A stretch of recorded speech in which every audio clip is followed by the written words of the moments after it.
Lecture 12 তৃতীয় অধ্যায় খুলাফায়ে রাশেদিন 632 থেকে 661 খ্রিস্টাব্দ।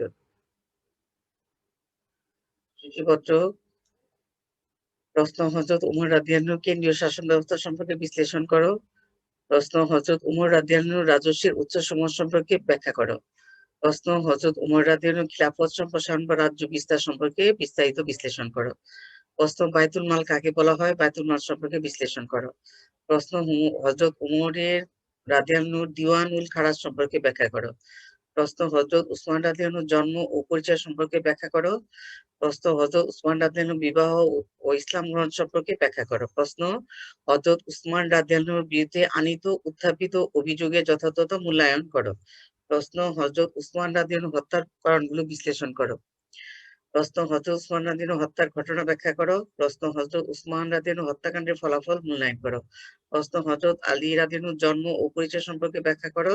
প্রশ্ন হযরত আলী রাদিয়াল্লাহুর ইসলাম গ্রহণ সম্পর্কে ব্যাখ্যা করো। প্রশ্ন খিলাফত লাভের আগে খলিফা আলী রাদিয়াল্লাহুর ইসলামের খিদমত গ্রহণ সম্পর্কে ব্যাখ্যা করো। প্রশ্ন আলী রাদিয়াল্লাহু খলিফা নির্বাচন সম্পর্কে ব্যাখ্যা করো। সৃজনশীল প্রশ্ন।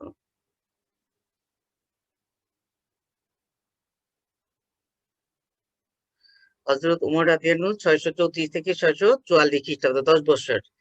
হযরত উমরের শাসনকাল 10 বছর 634 থেকে 644 খ্রিস্টাব্দ পর্যন্ত। হযরত উমর রাদিয়াল্লাহুর কেন্দ্রীয় শাসন ব্যবস্থা সম্পর্কে বিশ্লেষণ করো।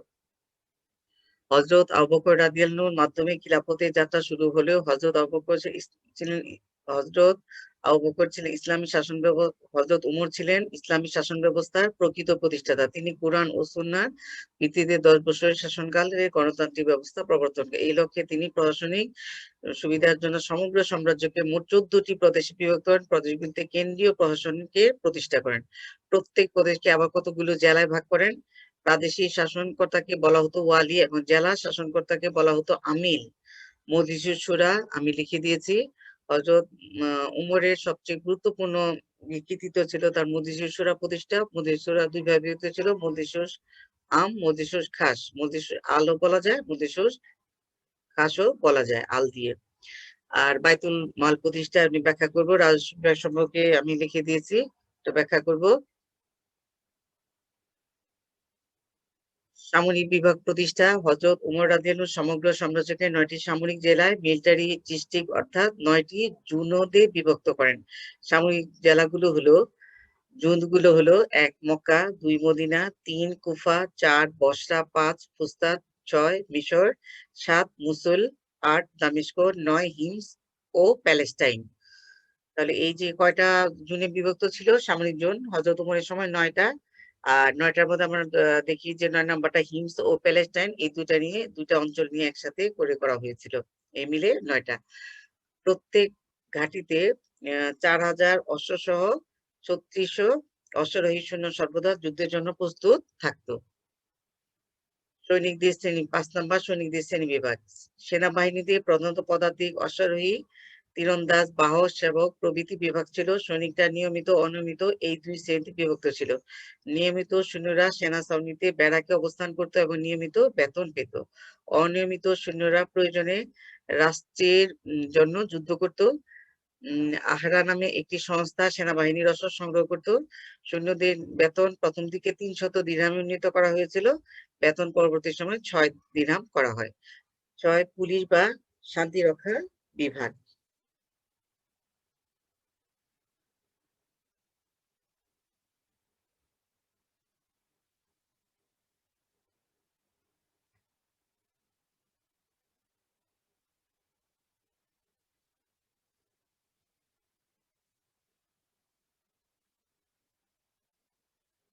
প্রজা সাধারণের জীবন ও সম্পত্তি রক্ষা, অপরাধমূলক কর্মকাণ্ড দমন এবং সাম্রাজ্যের শান্তি প্রতিষ্ঠার জন্য হযরত উমর রাদিয়াল্লাহু সর্বপ্রথম একটি সুসংগঠিত পুলিশ বাহিনী গঠন করেন।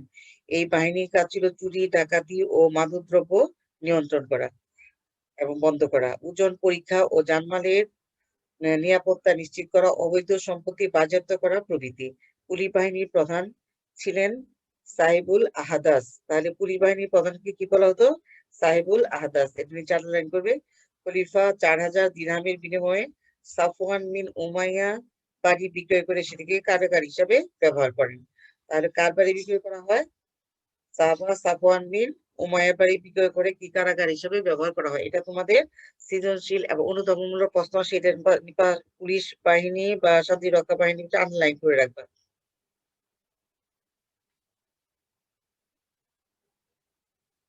দিওয়ানুল খারাজ প্রতিষ্ঠা।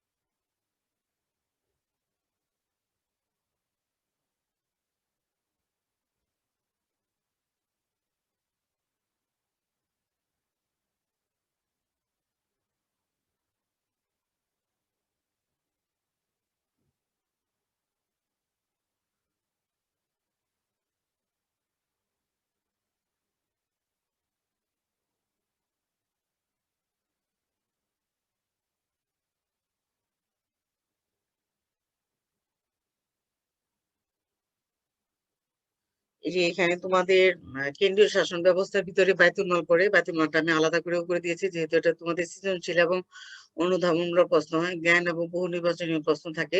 তো এটা ব্যাখ্যা আমি এখানে দিচ্ছি, ওইখানে তোমরা সংক্ষেপ করে নিবে। যখন কেন্দ্রীয় শাসন ব্যবস্থা হবে তখন একটু সংক্ষেপ করবে। বায়তুল মাল কাকে বলা হয় এবং বায়তুল মাল সম্পর্কে বিশ্লেষণ করো। বায়তুল মাল হলো ইসলামের অর্থ সংক্রান্ত একটি প্রতিষ্ঠান। এটি ইসলামী রাষ্ট্রে বসবাসকারী ব্যবস্থার সরকারি কোষাগার। বাইতুল মাল একটি আরবি পরিভাষা, এর অর্থ ধন সম্পদের ঘর, কিন্তু ইসলামী শরীয়তের পরিভাষা ইসলামী রাষ্ট্রের কেন্দ্রীয় অর্থ জাতীয় কোষাগারকে বাইতুল মাল বলা হয়। মূলত হজরত আবু বকর রাদিয়াল্লাহু আনহুর আমল থেকে বাইতুল মাল প্রতিষ্ঠিত হলেও তার মৃত্যুর সময়ে এত এক মাত্র এতে মাত্র 1 দিরহাম সঞ্চিত ছিল। খলিফা উমর খিলাফতের দায়িত্ব গ্রহণ করে ওয়ালিদ বিন হিশামের পরামর্শে আব্দুল্লাহ ইবনে আকরামকে কোষাধ্যক্ষ নিযুক্ত করে বাইতুল মালের সংস্কার ও পুনর্গঠন করেন। এর আলোকে প্রদেশে বাইতুল মালের শাখা প্রতিষ্ঠিত করা হয়। বাইতুল মাল ছিল প্রধানত দুই প্রকার তিন প্রকার বাইতুল আল, বাইতুল মাল আল খাস। এটি ছিল শাসক ও আভিজাত্যের ব্যক্তি সম্পত্তি। এর অর্থ হলো আলফায়ের আয়, জমি জমা প্রভৃতি থেকে আয় হতো এবং খলিফার পরিচ্ছদ, ভরণ পোষণ, ব্যক্তিগত ব্যয় নির্বাহ, রাজকীয় সৈন্যবাহিনী ব্যয় নির্বাহের জন্য বিভিন্ন কাজে ব্যয় করা হতো। আলফাই হলো সেই সম্পত্তি, যেসব সম্পত্তি মানে খাস সম্পত্তি, হ্যাঁ, কারো নামে ছিল না, সেগুলো হচ্ছে আলফাই সম্পত্তির ছিল, অন্তর্ভুক্ত ছিল। বায়তুল মাল আল খাস এটি খিলাফতের রাষ্ট্রীয় বা কেন্দ্রীয় ব্যাংক হিসাবে পরিচালিত হতো। অমুসলমান ও আহলে জুম্মার সম্পদ এখানে গচ্ছিত থাকতো। জাকাত ছাড়া অন্য সকল প্রকারের আয় এখানে জমা হতো। এর কেন্দ্রীয় প্রধান ছিলেন সাহেব আল মালিক এবং প্রধান ছিলেন খাজিন। এই দুইটা পদবীও খেয়াল করবো, কি কি ছিল তাদের পদবী। বাইতুল মাল আল মুসলিমিন, ইসলামী রাষ্ট্রের তৃতীয় রাষ্ট্র শাখা ছিল বাইতুল মাল আল মুসলিমিন।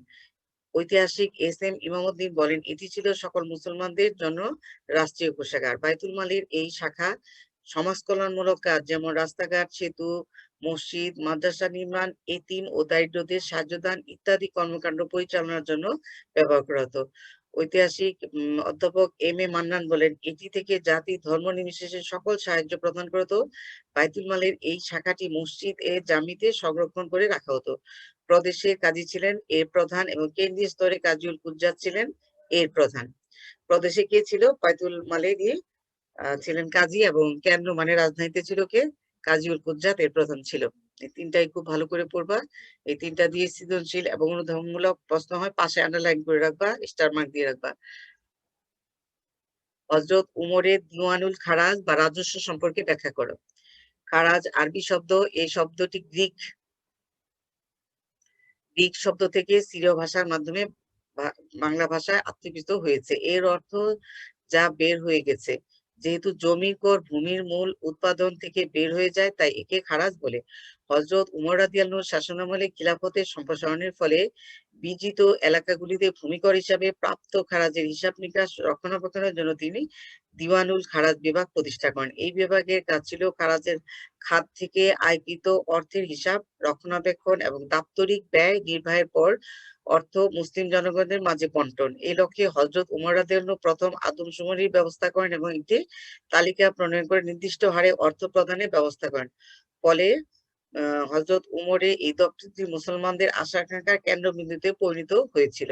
তাহলে আমরা দেখলাম যে এই যে কেন্দ্রীয় শাসন ব্যবস্থার মধ্যে এই পয়েন্টগুলো আসছে, সেখানে আমি পয়েন্টগুলো উল্লেখ করে দিয়েছি, কিন্তু এখানে ব্যাখ্যা দিয়েছে। এখান থেকে তোমরা আরেকটু সংক্ষেপ করে কেন্দ্রীয় শাসন ব্যবস্থা যদি আসে তাহলে তোমরা ওখানে লিখবে।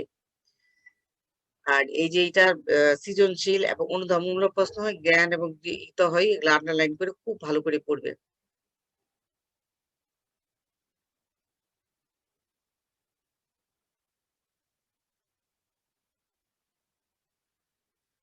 তোমরা শুনতে পাচ্ছ? জি ম্যাম। এই পয়েন্টগুলো আমি এখানে অ্যাড করে দিয়েছি, ওইখানে যেহেতু আমি লিখেছি বর্ণনাটা ওইখান থেকে করে দিলাম। হ্যাঁ, কেন্দ্রীয় শাসন ব্যবস্থার বাইতুল মাল আর দিওয়ানুল খারাজ বা রাজস্ব বিভাগ। প্রশ্ন, হযরত উমর রাদিয়াল্লাহু রাজস্বের উৎসসমূহ সম্পর্কে ব্যাখ্যা করো।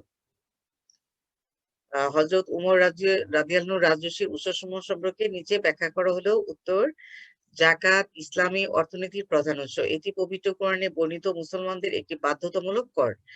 নিসাব পরিমাণ সম্পদ, অর্থাৎ কোনো ব্যক্তির কাছে যদি নিজের পরিবারের ভরণ পোষণ নির্বাহের পর বছরান্তে কমপক্ষে 7.5 তোলা স্বর্ণ বা 52.5 তোলা রূপা বা সমপরিমাণ অর্থ থাকে, তবে উক্ত সম্পদের 2.5% আর কি, 2.5% মানে হচ্ছে 2.5% হারে আল্লাহর নির্ধারিত 8টি খাতে প্রদান করাকে জাকাত বলে। তাহলে জাকাত কত পার্সেন্ট হারে দিতে হয়? 2.5% হারে।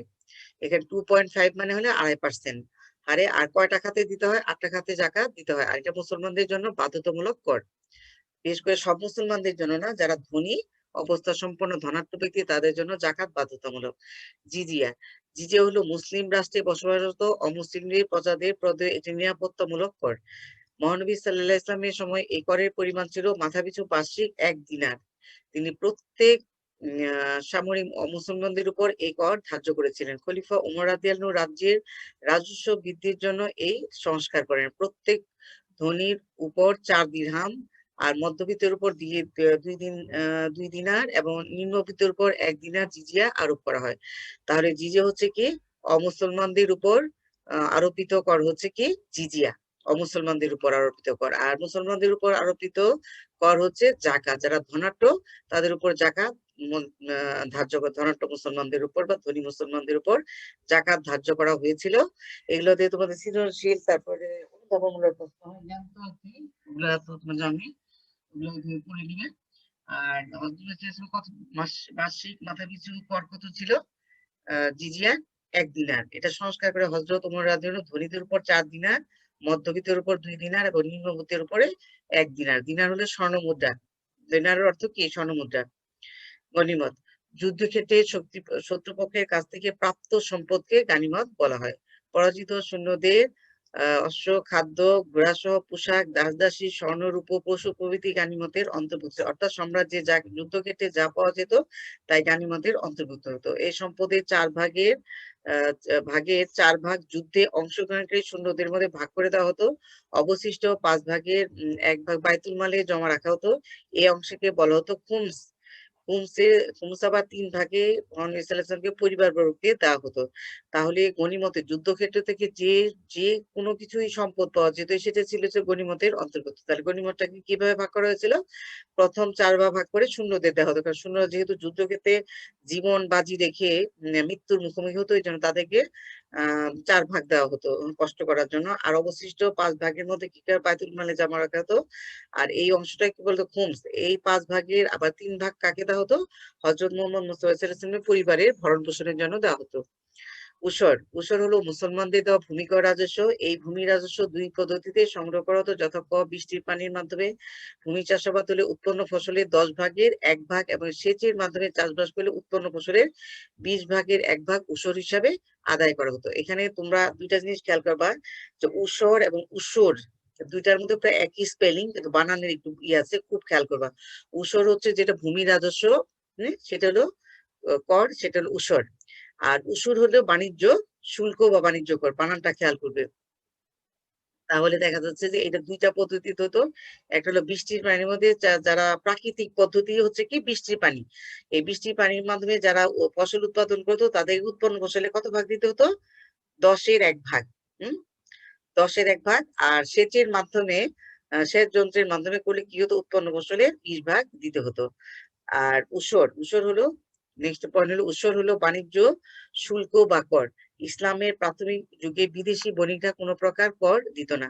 খলিফা উমর রাদিয়াল্লাহু এই ব্যবস্থার পরিবর্তন করে মুসলমান বণিকদের উপর 2.5%, 2.5% এবং বিদেশি বণিকদের উপর 5%, আরবের বণিকদের উপর 5% এবং বিদেশি বণিকদের উপর 10% হারে শুল্ক আরোপ করেন। তাহলে এই যে কি কি উসরের উপর কার উপরে কি মুসলমান বণিকদের উপর কত, অন্যান্য বণিকদের উপরে কত, বিদেশি বণিকদের উপরে কত, এগুলো তোমরা পার্সেন্ট এগুলো ভালো করবে। 2.5%, 5%, 10%। আলফাই আলফাই হলো রাষ্ট্রের মালিকানাধীন খাস ভূমি। দেশ বিজয়ের পর যেসব পলাতক শত্রুর বিদ্রোহীরা সম্পত্তি ফেলে রেখে যেত, বিদ্রোহীদের বাজেয়াপ্ত করা ভূমি, বনভূমি, গোচারণ ক্ষেত্র, বেওয়ারির জমি পাওয়া যেত, সেগুলোকে বন্টনের সেটিকে অন্যদের মধ্যে বন্টন না করে সরকারের দখলে নেওয়া হতো। এসব ভূ সম্পত্তি আলফা হিসাবে পরিচিত ছিল। যেসব শত্রুরা তাদের সম্পত্তি, জায়গা, জমি সমস্ত কিছু ফেলে রেখে যেত। আর গোচারণ মানে হলো যেখানে গবাদি চড়ে বেড়াতো, খাদ্যশস্য খেতে হলো গোচারণ ভূমি। আর বেওয়ারি সম্পত্তি যার কোনো খুঁজে পাওয়া যেত না, আমরা দেখি না বেওয়ারি আছে, যাদের খোঁজ পাওয়া যায় না তাদের আর কেউ খোঁজ করে না, তাই না? বেওয়ারি আছে, এরকম বেওয়ারির জমি যাদের কোনো নাম ঠিকানা কিছু ছিল না, এগুলো বেওয়ারির জমি ছিল। এগুলো কার দখলে? রাষ্ট্রীয় কার দখলে চলে যেত? সরকারের আলফাই খাতে, আলফাই উচ্চটাতে। আলহিমা আলহিমা হলো পশুচারণ ক্ষেত্রে আরোপিত কর। খলিফা উমর রাদিয়াল্লাহু চারণভূমি হিসাবে এলাকা ভাগ করে এলাকা খাস করে দেন। রাষ্ট্রীয় চারণভূমিতে পশুচারণের জন্য কর আরোপ করা হয়। এসব চারণভূমি সরকারি পশু সংখ্যা ছিল 4 লক্ষ। তাহলে আরেকটা খাত বের করেছিল হযরত উমর রাদিয়াল্লাহু, সেটা হচ্ছে কি আলহিমা। তোমরা খেয়াল রাখবে যে হযরত উমরের সময় রাজস্ব আরেকটা আয় উৎসের আরেকটা আয় বের করা হয়, সেটা হচ্ছে আলহিমা। আগে ওগুলো ছিল আলফাই পর্যন্ত, কিন্তু এই সময় আলহিমা বের করা হয়। সেটা কিসের উপরে? গবাদি পশু যেখানে চড়ে বেড়াতো সেখানে, কারণ গবাদি কি কত, প্রায় 4 লক্ষ গবাদি পশু সেখানে চড়ে বেড়াতো, তাদের উপরে কর ধার্য করা হয়। খারাজ ইসলামী রাষ্ট্রে বসবাসরত অমুসলিম প্রজা ও জিম্মিদের উপর চাষবাসের জমিকে খারাজ ভূমি বলা হয়। আর খলিফা বা ইসলামী রাষ্ট্রের শাসক এই ভূমির উপর যে কর আদায় করা হয় তাকে বলা হতো খারাজ। তাহলে খারাজ কি? অমুসলিম প্রজা এবং জিম্মিদের চাষবাসের উপর তারা যে জমি চাষবাস করতো তাদেরকে খারাজ বলা হতো। জিম্মি কারা? যুদ্ধক্ষেত্রে যারা বন্দী হয়ে যেত তাদের কি বলা হতো? জিম্মি বলা হতো। ভাতার তালিকা প্রস্তুত করেন। হযরত উমর রাদিয়াল্লাহুর সময় দিওয়ানুল খারাজ বিভাগের ভাতাভোগীর তালিকা প্রস্তুত করা হয়। এই তালিকা তৈরি করার জন্য আদর্শবাণী পরিচালনা করে প্রত্যেক মুসলমানদের ভাতার পরিমাণ 3টি বিষয়ের উপর নির্ভর করত, যথা মহানবী সাল্লাল্লাহু আলাইহি ওয়াসাল্লামের আত্মীয়স্বজন, খ ইসলামের প্রাথমিক যুগের মুসলমান এবং ইসলামের সাহায্যকারীরা। ইসলামের সাহায্যকারীরা কারা? মুহাজির, আনসার এবং অন্যান্য যারা জড়িত ছিল তারা এর অন্তর্ভুক্ত ছিল। হযরত উমরের সময় দিওয়ানের মাধ্যমে প্রদত্ত ভাতার একটি তালিকা তৈরি করেন। এখনো সেটা আধুনিক যুগেও এইটাই কনসেপ্টে চলে আসছে, যেটা ভাতা তালিকা। সেটা ভাতা কিভাবে পাবে, তালিকা প্রস্তুতকরণ, তারপরে আদম সুপারিশ কিভাবে মানুষ গণনা করলে তারপর ভাতার তালিকা প্রস্তুত করা সম্ভব হতো। এটা হযরত উমর রাদিয়াল্লাহু প্রথম পৃথিবীর মধ্যে সৃষ্টি করলেন। এটা তোমাদের সৃজনশীল এবং অনুধাবনমূলক প্রশ্ন হয়, জ্ঞানও থাকে, একটু খুব খেয়াল করবে। স্টার করবা, আন্ডারলাইন করে স্টার মার্ক দিয়ে রাখবা। ভূমি জরিপের ব্যবস্থা। খলিফা উমর রাদিয়াল্লাহু বিজিত এলাকায় ভূমি জরিপ করে জমির উর্বরতার করে কর নির্ধারণ করেন। শুধু ইরাকি কর্ণপ্রাসঙ্গিক ভূমির পরিমাণ ছিল 36 লক্ষ জাবির, লোহার বলয় দ্বারা বেষ্টিত শক্ত দণ্ড যা দিয়ে জমি মাপা হতো। জাবিরটা কি ছিল? লোহার বলয় দ্বারা বেষ্টিত শক্ত দণ্ড দিয়ে জমি কি করতো? দণ্ড মানে কি? লম্বা শিকলের মতো যেগুলা। জাবির বাৎসরিক কর নির্ধারণ হতো গমে 2 দিরহাম, বার্লি 1, ইক্ষুতে মানে আখে 6, তুলা হলো 5, আঙ্গুরে হতো 1, খেজুরে 10 ও তিল জাতীয় দ্রব্যে 8 দিরহাম। কে যেন কি বলতে চেয়েছিল বলো? কিছু বলতে চেয়েছিলে?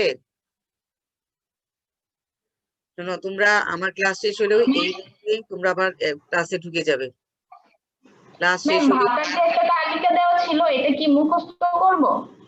হ্যাঁ ভাতার যে একটা তালিকা দেওয়া আছে ওটা কি মুখস্থ করব? হ্যাঁ, ভাতার তালিকাটা মুখস্থ করতে পারলে ভালো। যদি আলাদা কোশ্চেন আসে তখন ওই ভাতার তালিকাটা লাগবে, বুঝছো? এই জন্য তখন তোমরা তালিকাটা দিয়ে দিও, ঠিক আছে? ভাতার তালিকাটা আচ্ছা যদি জরিপের ব্যাপারে সৃজনশীল প্রশ্ন হয় তখন ভাতার তালিকাটা দিতে হবে। তখন ভাতার তালিকাটা তোমরা ভালো করে শিখে নিও, ঠিক আছে? যেহেতু একবার পড়ানো হয়েছে তোমাদের, ভাতার তালিকাটা আমি সংক্ষেপ করে এখানে জানি, কিন্তু ওইখানে আমি ওটা শেষ করার পরে বলতাম। এর আগে তুমি যেহেতু বললে তখন আমি স্পষ্ট করে বলে দিচ্ছি, ভূমি জরিপের ব্যাপারে যখন আসবে আলাদা করে প্রশ্ন, তখন তোমাদের তখন ভাতার তালিকাটা কি করতে হবে, লিখতে হবে। ওটা তোমরা শিখে ফেলো।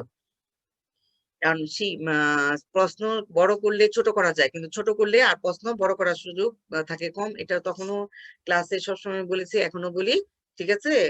আর কিছু কোশ্চেন আছে জানার? হযরত উমর রাদিয়াল্লাহু খিলাফত সম্প্রসারণ বা রাজ্য বিস্তার সম্পর্কে বিস্তারিত বিশ্লেষণ করো। উত্তর 614 খ্রিস্টাব্দে হযরত উমর রাদিয়াল্লাহু সিংহাসনে আরোহণ করে রোমান, পারস্য ও সিরিয়া এবং অন্যান্য অঞ্চল জয় করে খিলাফতের সম্প্রসারণ বা রাজ্য বিস্তার করেন। পারস্যে অভিযান সমূহ।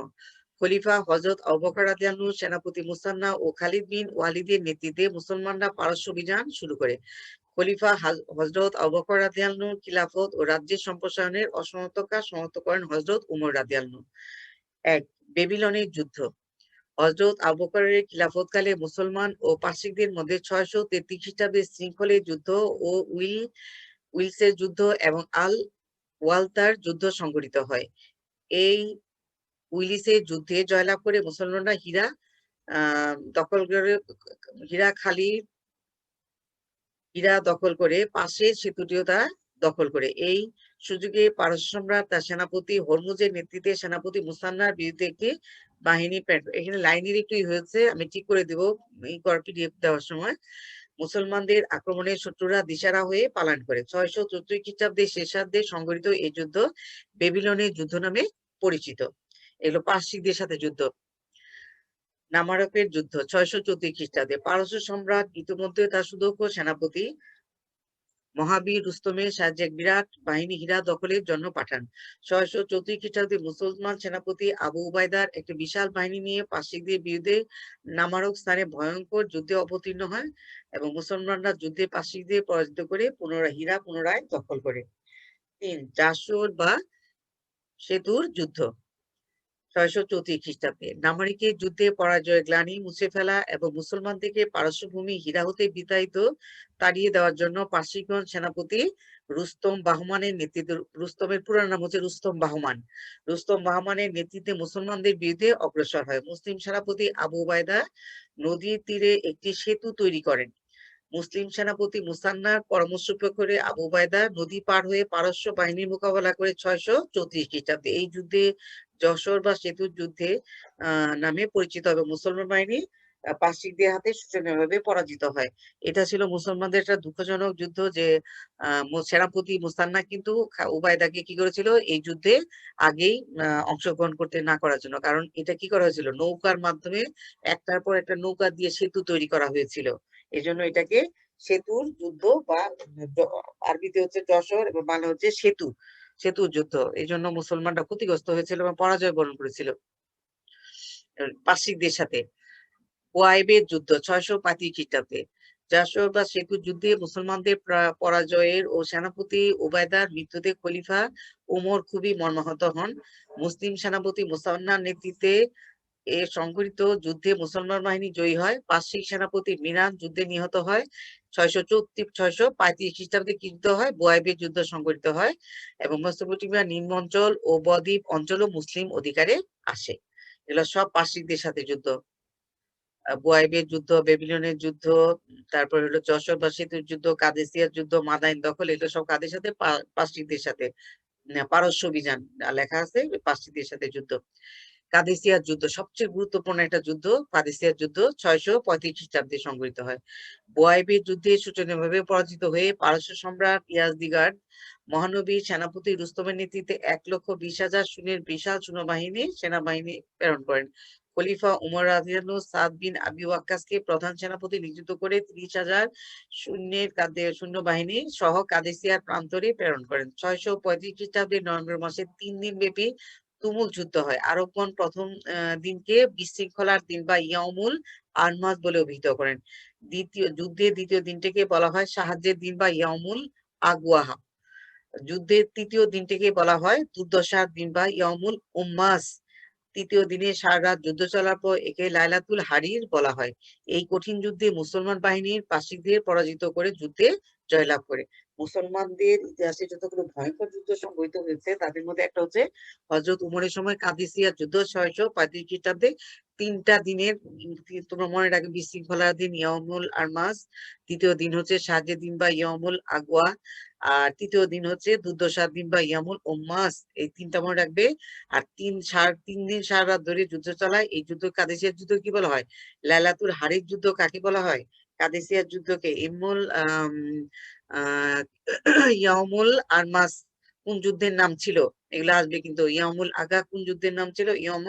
ইয়ামুল উম্মাস কাদেসিয়ার যুদ্ধ। এটা খেয়াল রাখবে। 635 খ্রিস্টাব্দে 6 মাদাইন দখল 637 খ্রিস্টাব্দে। কাদেসিয়া যুদ্ধের পর মুসলমান সেনাপতি সাদ বিন আবি ওয়াক্কাসের নেতৃত্বে 637 খ্রিস্টাব্দে পারস্যের রাজধানী মাদাইন দখল করে। নিহারাওয়ানদের যুদ্ধ 640 খ্রিস্টাব্দে।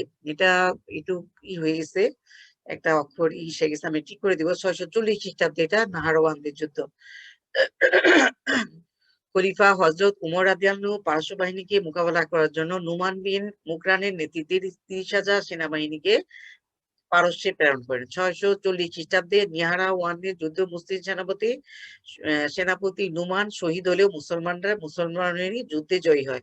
মুসলমানদের এই বিজয়কে মহাবিজয়, ভিক্টোরি অফ ভিক্টোরিয়াস বলা হয়। কারণ এই যুদ্ধ জয়ের ফলে পারস্য ও মধ্য এশিয়ায় ইসলামের অগ্রযাত্রার সূত্রপাত ঘটেছিল।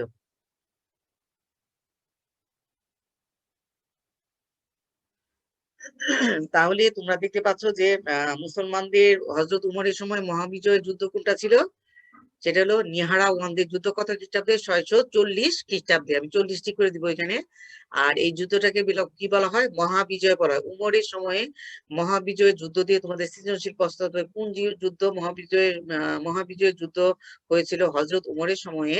সে পারসিকদের বিরুদ্ধে নিহারাওয়ানদের যুদ্ধ। কত? 640 খ্রিস্টাব্দে। ভিক্টোরি অফ ভিক্টোরিয়াস দিয়েও তোমাদের সৃজনশীল প্রশ্ন শুরু হতে পারে। ইংলিশ বানানটাও তোমরা খেয়াল করবে। 9 হলো সিরিয়া বিজয়। এবার আমরা পারস্য থেকে অভিযান থেকে বের হয়ে যাচ্ছি। অন্যান্য জায়গায় তিনি কি অভিযানগুলো করেছিল সেই অভিযানের দিকে আমরা চলে যাচ্ছি।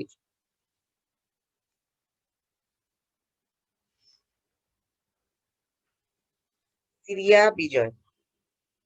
স্থায়ী ও সুদূরপ্রসারী পরিকল্পনা বাস্তবায়নের উদ্দেশ্যে হযরত আবু বকর রাদিয়াল্লাহু রিদ্দার যুদ্ধের পর সিরিয়া ও প্যালেস্টাইনে অভিযান প্রেরণ করেন।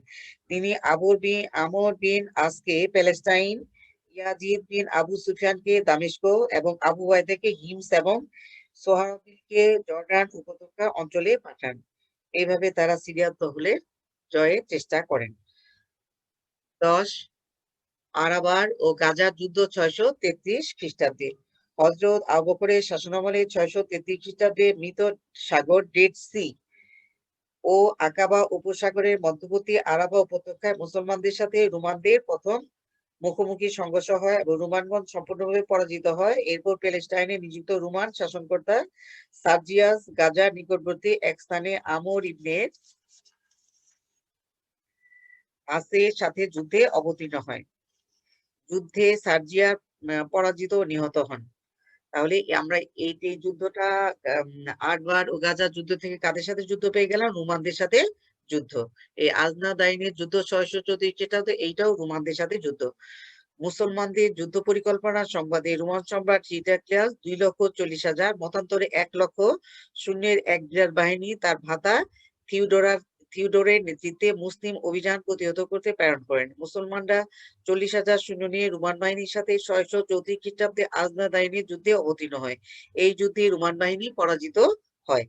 ফলে গাজা, নিউপলিস, জাফা প্রভৃতি স্থানে মুসলমানদের দখলে আসে। এই যুদ্ধ বিজয়ের সংবাদ শোনার পর প্রথম খলিফা হযরত আবু বকর রাদিয়াল্লাহু মৃত্যুবরণ করেন। তাহলে আজনা দাইনের যুদ্ধের খবর, আজনা দাইনের যুদ্ধটা আসলে শুরু হয়েছিল হযরত আবু বকরের সময়ে। এটা হযরত উমরের লাস্টে পড়াতে যেহেতু হযরত আবু বকর অসুস্থ হয়ে পড়েছিলেন, তখন যুদ্ধটা কার কাঁধে তুলে নিয়েছিল? হযরত উমর। শুরু হয়েছিল আজনাদাইনের যুদ্ধ কার সময়? হযরত আবু বকরের সময়। শেষ হলো কার সময়ে? খলিফা হযরত উমর রাদিয়াল্লাহু সময়। আর আজনাদাইনের যুদ্ধের খবর শোনার পরেই 634 খ্রিস্টাব্দে হযরত আবু বকর মারা যান বা মৃত্যুবরণ করেন। দামেস্ক বিজয়। আজনাদাইনের যুদ্ধে পরাজিত হবার পর রোমান সম্রাট হিরাক্লিয়াস এন্টিওক শহরে আশ্রয় নেন। খালিদ বিন ওয়ালিদ 635 খ্রিস্টাব্দে সিরিয়ার রাজধানী এবং অন্যতম বাণিজ্য কেন্দ্র দামেস্ক অবরোধ করেন। 6 মাস অবরোধের পর নগরবাসী সম্রাট হিরাক্লিয়াসের সাথে বিশ্বাসঘাতকতা করে এবং মুসলমানদের সাহায্য করলে দামেস্ক মুসলমানদের দখলে আসে। মুসলমানরা দামেস্ক জয় করে। ফিহল ও হিমসের যুদ্ধ 635 খ্রিস্টাব্দে। 635 খ্রিস্টাব্দে সম্রাট হিরাক্লিয়াসের 50,000 সৈন্যের রোমান বাহিনীর সাথে খালিদের নেতৃত্বে মুসলমানদের যুদ্ধ হয়। পিহলের সংগঠিত এই যুদ্ধেও মুসলমানরা পরাজিত হয়।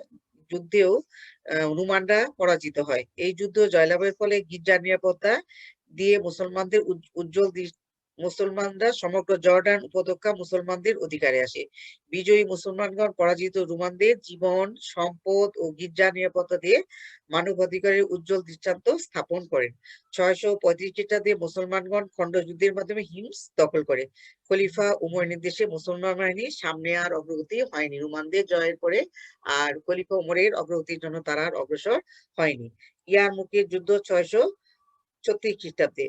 মুসলমানদের হাতে দামেস্ক, হিমস ও জর্ডানের পতনের ফল রোমান সম্রাট হিরাক্লিয়াস অত্যন্ত রাগান্বিত হন।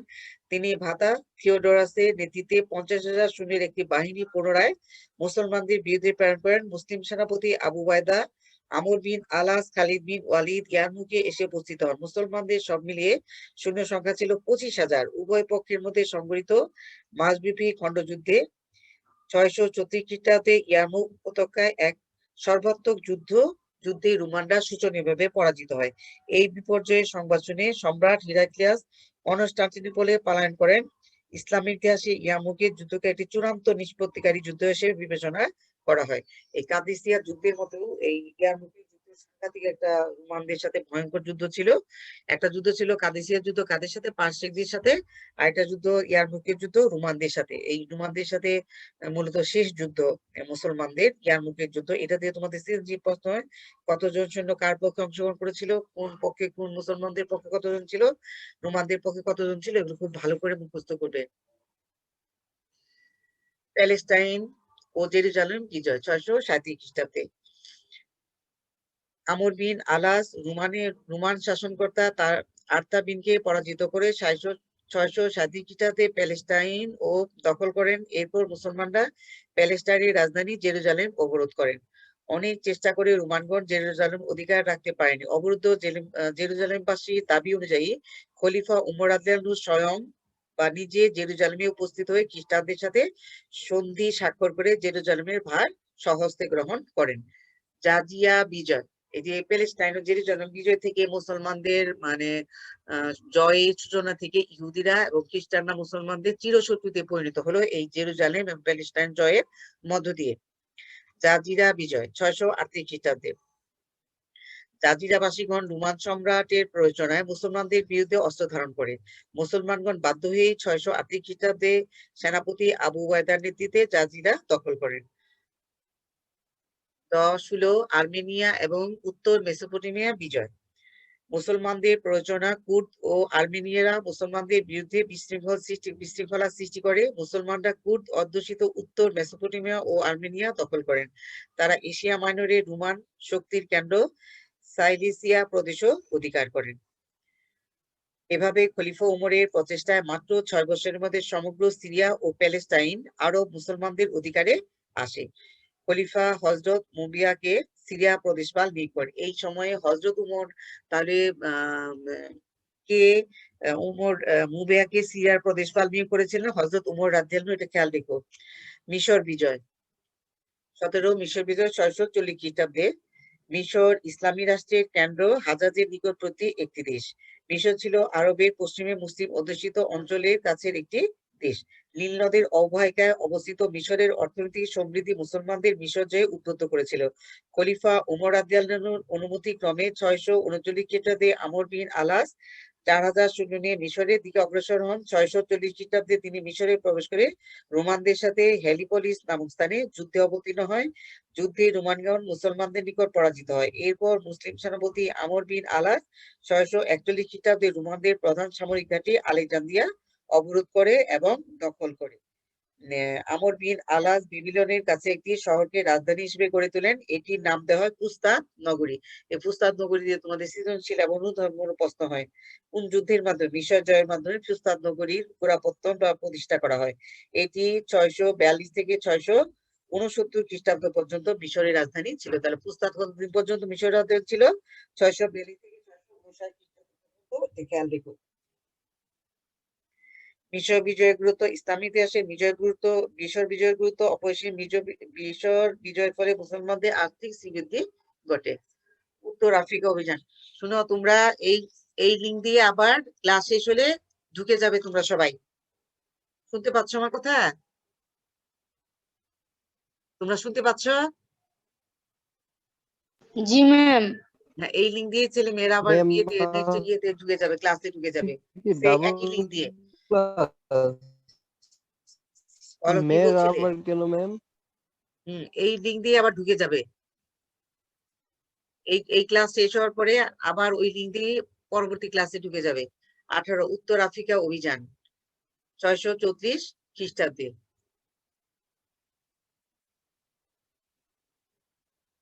কারণ ইন্টারনেটের অসুবিধা হচ্ছে, বুঝছো?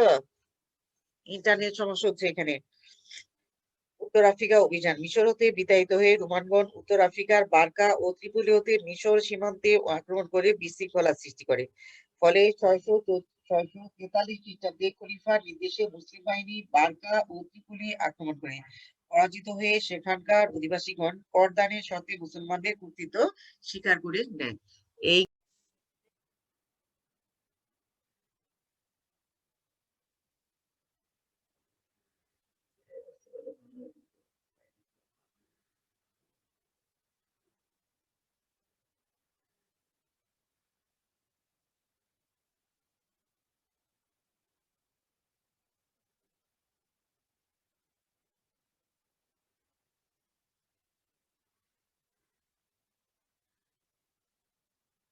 ছেলে মেয়েরা শুনতে পাচ্ছ আমার কথা?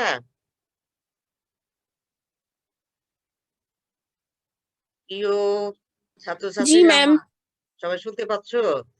ছেলেদের গলার শব্দ শুনি না কেন? দ্বিতীয় অধ্যায়ে আমরা জি আছি। ম্যাম। দ্বিতীয় অধ্যায় যে লাস্ট অধ্যায়, ঠিক আছে? আর অ্যাসাইনমেন্ট লেখার প্রতি তোমরা অনেক বেশি জোর দিবে, কারণ অ্যাসাইনমেন্ট দিয়ে তোমাদের কি বলে পরীক্ষাটা হবে। অ্যাসাইনমেন্ট দিয়ে, অ্যাসাইনমেন্টের এগুলো খুব, আর এই যে টপিক গুলো বড় করে শিখবে। ফার্স্ট ইয়ারে অ্যাসাইনমেন্ট দিয়েছে রচনামূলক ভাবে, বুঝতে পেরেছো? এই জন্য পয়েন্ট গুলো এইভাবে করে দিয়েছে, আলাদাও করে দিয়েছে। এগুলো দেখে দেখে ভালো করে পড়বে। আর যদি অ্যাসাইনমেন্টের এরকম হয়, একটা দিন তোমরা কলেজে সবাই এসে আমার সাথে দেখা করতে পারো, কথা বলতে পারো। এই জুন মাসটা শেষ হয়ে যাক, তারপর তোমরা আসবে, এসে আমার সাথে দেখা করে কিভাবে অ্যাসাইনমেন্ট লিখতে হবে, কি করতে হবে। ফার্স্ট ইয়ারদের আমাদের অ্যাসাইনমেন্ট আসবে, তারপরে তোমাদের আমি ডাকাবো, তোমাদের ওইভাবে বুঝিয়ে দিব, যাতে তোমরা সবাই 3 ধাপে ভাগ করা হয়েছে অ্যাসাইনমেন্ট। সেটা হচ্ছে যে বোর্ড থেকে বা শিক্ষা মন্ত্রণালয় থেকে যেটা আসছে, ইয়ে থেকে মাউসি এবং শিক্ষা মন্ত্রণালয় থেকে, সেটা হচ্ছে যে অতি উত্তম, উত্তম, ভালো, অগ্রগতির প্রয়োজন।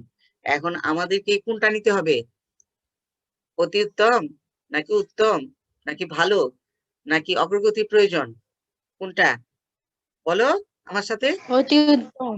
অতি উত্তমটা অতি নিতে হবে আমাদের। উত্তম। হ্যাঁ, অতি উত্তম। আমাদের প্রতিটা খাতে আমরা যেন করতে পারি, লিখে দিতে হবে আমাদের যে অতি উত্তম, আর বোর্ড থেকে নাম্বার দিবে, বুঝতে পারছো? এই জন্য খুব সাবধান। আর আমি প্রথমে বলেছি যে কালো কালির কলম দিয়ে সুন্দর করে ঝকঝকে হাতে লেখা হবে। হাতে লেখা যেমনই থাকুক তোমাদের সেরকমই ঠিক আছে। কেউ আর এখন প্র্যাকটিস করবে বা বেশি করে প্র্যাকটিস করবে, কিন্তু হাতের লেখা বদলাতে গেলে এখন আবার প্রবলেম পড়বে। যা আছে সেটা পরিষ্কার পরিচ্ছন্ন ভাবে লিখবে, যেন কাটা ছেঁড়া না হয়।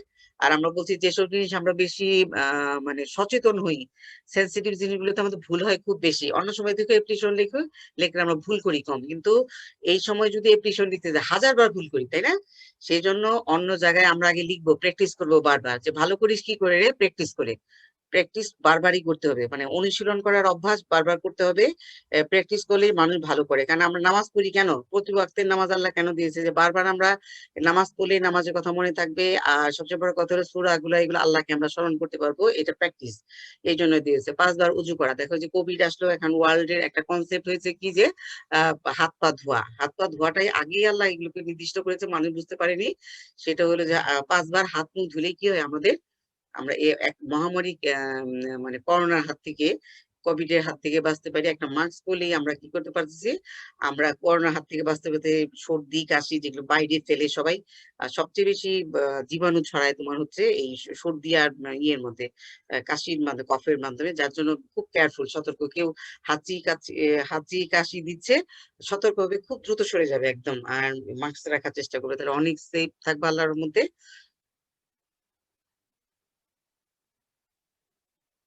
ম্যাম বলো।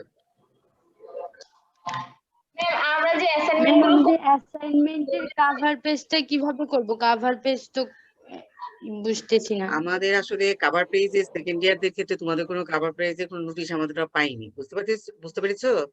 সেই জন্য আপাতত তোমরা তোমাদের খাতা, মানে বেশি রং চঙে খাতা করার দরকার নেই, মানে এইরকম মানে নর্মাল ইয়েতে হলে হবো। আর সবার যে অফসেট পেপারে করতে হবে তা না, যেহেতু সবারই আর্থিক অবস্থা এখন সব কি, মানে অফসেট পেপারে যারা করতে চাও করতে পারো, যাদের ইচ্ছা। আর অফসেট পেপারে যে করতে হবে এমন কোনো বাধ্যতামূলক বা ম্যান্ডেটরি না, তোমরা সাদা পেজেই সুন্দর করে লিখতে পারো, যেরকম সাদা পেজে আমি লিখেছি, তাই না? ঠিক আছে, হাতে লেখা কেমন হয়েছে? হাতে লেখা ভালো করতে পাইনি, কিন্তু তাড়াহুড়া করতে হয়েছে। তারপরে এই যে ফাঁক ফাঁক লিখবে, আমি দেখাতে চেয়েছিলাম যে লাইনগুলোর মাঝখানে একটু গ্যাপ রাখবে, যাতে আমরা কোনো মন্তব্য কোনো কিছু লিখতে হলে যেন লিখে দিতে পারি। একদম গায়ের উপরে লিখলে আমরা লেখার কোনো সুযোগ থাকে না আমাদের, কোনো কিছু আমরা ঢুকাতে পারি না লেখা, হ্যাঁ, এটা খেয়াল রাখবে। আর কাটা ছেঁড়া করা যাবে না, ঠিক আছে? নাম লিখতে হবে। আর আমি ফরম্যাট দেখিয়ে দিয়েছি, লিখে ইংলিশে সুন্দর করে ফরম্যাট দেওয়া আছে, ওটা বাংলাও তোমরা করতে পারো, কোনো অসুবিধা নাই। আর জমা প্রদানের তারিখ, জমা কয় তারিখে জমা দিলে অবশ্যই সে ডেট লিখে রাখবে। আবার কয় তারিখে আমাদের কাছ থেকে জমা নিয়ে নিলে সেইটাও ডেটটা লিখে রাখবে, ঠিক আছে? আর জমা দেওয়ার আগে তোমরা অ্যাসাইনমেন্টটা ফটোকপি করে রাখবে। মূল কপিটা আমাদের কাছে, অ্যাসাইনমেন্টের মূল কপি জমা দেওয়ার আগে তোমরা ফটোকপি করে রাখবা, ঠিক আছে? যেন হারিয়ে গেলে বা কোনো কারণে যদি কোনো অসুবিধা হয় তোমাদের কাছ থেকে না থাকে, হ্যাঁ, আমাদের কাছে থাকবে অবশ্য, তারপরেও ডাবল কপি রাখতে। এখনো পর্যন্ত আমি সবকিছুই ডাবলের বেশি রাখি, যেন মানে বলে না যে জীবনের ধন কিছুই দেয় না ফেলা, কখন কোনটা কাজে লাগে বলা যায় না। সেই কত আগে পড়েছি আমি, সেগুলো এখন কাজে লাগতেছে। স্টুডেন্ট লাইফে সবকিছু যত্ন করে রাখবা, যত্নে রত্ন। ম্যাম বলো আগে বলো, বলতে থাকো, আগে একজন করে বলো, কোশ্চেন গুলো কি একজন, যে কোনো একজন করে বলো, একসাথে সবাই বলে বোঝা যায় না, একটু একজন করে জোরে করে বলো, বলো কি বলবে বলো। আমাদের কোশ্চেন গুলো কি বোর্ডে যাবে? তোমাদের কোশ্চেন গুলো বোর্ডে, মানে কি তোমাদের এই যে যে কোশ্চেন গুলো, ফার্স্ট ইয়ারদের কিন্তু অ্যাসাইনমেন্ট গুলো আসতেছে এসে আকারে, হ্যাঁ, রচনামূলক ভাবে। এই যে তোমাদের এই প্রশ্নটা যেটা পড়ালাম, রাজস্বের উৎসসমূহ, কেন্দ্রীয় শাসন ব্যবস্থা, দেখেছো? তারপরে হচ্ছে হযরত উমরের খিলাফত সম্প্রসারণ বা রাজ্য বিস্তার, যে বড় বড় এইভাবে স্লট গুলো আসতেছে, ঠিক আছে? পয়েন্ট গুলো এইভাবে, প্রশ্নগুলো এইভাবে আসতেছে। সেই জন্য তোমরা সব ব্যাপারে মানসিক প্রস্তুতি রাখবে, ঠিক আছে? বড় প্রশ্ন দিয়েও হতে পারে, ছোট প্রশ্ন দিয়েও হতে পারে, এই জন্য সবভাবেই তোমাদের প্রিপারেশন নিয়ে দিলাম আমি, ঠিক আছে? আর কোনো কোশ্চেন আছে? ম্যাম অ্যাসাইনমেন্ট গুলো যে লিখবো এগুলো কি মানে বোর্ডে পাঠানো হবে নাকি কলেজেই থাকবে, এটা জানতে চেয়েছি। এখনো পর্যন্ত তোমাদের ক্ষেত্রে আমরা কোনো পাই নাই, কিন্তু কলেজে আমরা আপাতত রাখবো এবং তোমাদের কাছে ফেরত দিয়ে দিব, ঠিক আছে? ফেরত দেওয়ার ব্যাপারটা আমরা প্রিন্সিপাল স্যারের কাছ থেকে আগে কনফার্ম, উনি নির্দেশ দিলেই আমরা তখন তোমাদের কাছে জানাবো যে অবশ্যই তোমরা ফেরত পাবে। তবে লেখাটা যেন এরকম হয়, ওই যে বললাম অতি উত্তম, ঠিক আছে? অতি উত্তম যেন হয়, স্লাইড গুলো লিখে দিচ্ছি, প্রয়োজন পড়লে যদি ক্লাস নিতে হয় আবার তোমাদের সাথে অ্যাসাইনমেন্টের ব্যাপারে আবারও তোমাদের দিক নির্দেশনা দিব। আর সবচেয়ে ভালো হয় যদি তোমরা কলেজে আসো, একটু সময় দাও, কারণ কাছে থাকলে আরো গুছিয়ে সুন্দর করে লিখা দেওয়া যায়। কে কিভাবে লিখতেছো খাতায়, কার লেখা দুর্বল, কার লেখা স্ট্রং, ওটা বোঝা যায়, বুঝছো? তাহলে ওই সমস্যাগুলো খুব তাড়াতাড়ি সলভ করা যায়। এখন আমাদের এই সমস্যাই খুব দ্রুত সলভ করতে হবে। এখন একটা সময়ে 1-2টা দিন হয়তো আমাদের কাছে তোমাদের আসতে হবে, বুঝছো? ঠিক আছে, একটা মানসিক প্রস্তুতি রেখে দিও। আর আমরাও তো তোমাদের অনেকদিন দেখি না, তাই না? দেখতে ইচ্ছা করে না তোমাদের? ঠিক আছে, আর কিছু বলবে? এবার একটু ইয়েতে ঢুকবো, ম্যাম বলো। ম্যাম ওই যে আপনি যে অ্যাসাইনমেন্ট দিছেন ওই অ্যাসাইনমেন্টের 2 নম্বর অ্যাসাইনমেন্টে ওখানে যে কোশ্চেন ছিল গ আর ঘতে, দুইটা কোশ্চেনই সেম, মানে অ্যান্সার সেম। তো ওইটা কি চেঞ্জ করে দিবেন নাকি দুইটা কোশ্চেনের অ্যান্সার ওরকম সেম লিখে রাখবো? না, সৃজনশীলের প্রশ্ন চলে আসছে তো ওইটা ওইভাবেই করা বোর্ড থেকে, ইয়ে থেকে, বুঝছো? এখন কথা হচ্ছে যে এখানে আমরা পরিশেষে ওইটা আমাদের মতামতটা দিব। যেহেতু মজলিস সূরাটা আমি আগের চ্যাপ্টারে আগে দিয়ে, কিন্তু 11 নম্বর লেকচারে কিন্তু সুন্দরভাবে গুছিয়ে তোমাদের লিখে দিয়েছি আমি। হ্যাঁ, লিখে দিয়েছি, ওইখান থেকে দেখবে যে ওইখান থেকে তোমরা এখান থেকে কিছু শর্টকাট করে ওইখানে, ওই জন্য কোনো কাছাকাছি আসছে জিনিসটা দেখিয়ে দেওয়া যায়। আর পরিশেষে তোমাদের মতামত দিবে যে এই ইসের আলোকে আমরা ব্রিটিশ পার্লামেন্টের উদাহরণ দিয়েছিলাম। কি পার্লামেন্টের উদাহরণ দিয়েছিলাম? সংসদের, কোন সংসদের? ব্রিটিশ পার্লামেন্টের কি দিয়েছিলাম? সৃজনশীলের উদ্দীপক দিয়েছি কি দিয়ে? ব্রিটিশ পার্লামেন্টের বা ব্রিটেনের দিয়ে আমরা দিয়েছিলাম। সেটা হলো ওটা না, ব্রিটেন, ব্রিটেন বা ইংল্যান্ড। এটা হলো ভুটান না, ইংল্যান্ড। ব্রিটেন বা ইংল্যান্ড, ইংল্যান্ডের আরেকটাকে হ্যাঁ ব্রিটেন বলে, ব্রিটেন, ইংল্যান্ডকে আবার ব্রিটেনে বলে। ওইটা দিয়ে আমরা ম্যাম উদ্দীপক দিয়েছিলাম। সেটা উচ্চ কক্ষ। বলো তুমি কি বলতে চেয়েছিলে, আয়না বলো। আয়না, বলো কোশ্চেনটা তোমার নাম ছিল, বলো, কোশ্চেনটা ছিল তোমার নাম বলো। অয়না ম্যাম। হুম, অয়না মানে ম্যাম আয়না কোশ্চেন, তো? আচ্ছা ঠিক আছে, অয়না বলো, অয়না নূর বলো। ম্যাম ওই আসলে কোশ্চেনটা ছিল মহানবী সাল্লাল্লাহু আলাইহি সাল্লামের হিজরতের কারণগুলো লিখো, এটা ছিল গ নম্বরে। আবার ঘ নম্বরে ছিল উদ্দীপকে যে কারণটি লেখা আছে ওইটা বাদে কি মহানবী সাল্লাল্লাহু আলাইহি সাল্লামের হিজরতের অন্য কোনো কারণ আছে তাহলে তা ব্যাখ্যা করো। তো কোশ্চেন তো একই হলো, ওখানে শুধু একটা কারণ লেখা আছে যে মক্কার মদিনার পরিবেশের উপর করে মহানবী সাল্লাল্লাহু আলাইহি সাল্লাম হিজরত করেছিলেন। তো এইটা বাদে যদি লিখি তাহলে মানে পয়েন্ট গুলো সব সেমই হয়ে যায়। আর গ নম্বরে তো এমনিও জিজ্ঞেস করছে যে হিজরতের কারণ, তাহলে তো হ্যাঁ, দুইটাই সেম উদ্দীপকের হয়ে প্রশ্ন যায়। তো ওইটার আলোকেই হবে। উদ্দীপকের প্রশ্ন তো এভাবেই হয়। ঠিক আছে, তুমি বোর্ডের কোশ্চেন গুলো তো এইভাবে, বোর্ড কোশ্চেন থেকেই তো করা হয়েছে। উদ্দীপকের ইয়েগুলো, প্রশ্নগুলো এইভাবে থাকে। তখন আমরা কি করব, পয়েন্ট গুলো উল্লেখ করে শুধু পয়েন্ট গুলো নিব, ঠিক আছে? আর আমরা জানি যে ইসের কি হিজরতের যে অন্যান্য কারণের মধ্যে তখন আমরা তুলে ধরবো যে এই এই কারণগুলো ছিল। আমি তোমাদের শিখিয়ে দিয়েছি, পয়েন্ট গুলো লিখে কমা দিয়ে আরেকটা পয়েন্টের পয়েন্টটা উল্লেখ করবে। উল্লেখ করার মানে বর্ণনা করার দরকার নেই, শুধু উল্লেখ করলে। হ্যাঁ, যেরকম বললাম যে আউস ও খাজরাজ মদিনা ইয়েদের আমন্ত্রণ, কোথায়? মদিনায় হিজরতের আমন্ত্রণ, এইটা একটা পয়েন্ট বললাম। কমা দিয়ে বললাম আবার যে সে কি বলে, কুরাইশদের অত্যাচার। এইভাবে কমা দিয়ে দিয়ে আমরা যাব, ঠিক আছে? এরপরে লাস্টে গিয়ে আমরা বলবো যে না, এর এর এই হিজরতের আলোকে আমরা বলতে পারি যে যে কারণগুলো সবচেয়ে গুরুত্বপূর্ণ ছিল, এই কারণগুলোর মধ্যে আরো জোরালো কারণগুলো ছিল। সেগুলো ছিল যে হযরত ওহী নাজিল। ওহী নাজিল হয়েছে কার উপরে? হযরত মুহাম্মদ মুস্তাফা সাল্লাল্লাহু আলাইহি ওয়াসাল্লামের উপরে কি হয়েছিল? ওহী। ওহী কি হচ্ছে? কোরআনের বাণীগুলো। এই ওহী নাজিল হয়েছিল। আর আবু সুফিয়ানের অপপ্রচার, নাকলার খণ্ডযুদ্ধ, ঠিক আছে? বুঝতে পেরেছো? আচ্ছা ম্যাম, আর ওই জিনিসটা আমি একটু ভুলে গেছি, ওটা হচ্ছে ওই যে আপনি বলছিলেন যে 3টে অ্যাসাইনমেন্ট, 3টা কোশ্চেন, তিনটা অ্যাসাইনমেন্টই হবে, মানে 3টা কভার পেজে, তাই না? হ্যাঁ, 3টা আলাদা আলাদা করে করে রাখো, ঠিক আছে? পরে স্টাপলার করে যদি চায় একসাথে, তাহলে স্টাপলার করে তখন এটা একসাথে করে দিবে। আর যদি আলাদা আলাদা চায় তাহলে আপাতত আলাদা করে রাখো, ঠিক আছে? সুন্দর করে গুছিয়ে আলাদা করে রেখে দাও। এই যে কাভার পেজ, এইটা প্রথমে লিখবে, ঠিক আছে? এর উপরে তোমরা সুন্দর একটা কাভার পেজ দিতে পারো, যে যাতে দেখতে ভালো লাগে, বুঝছো?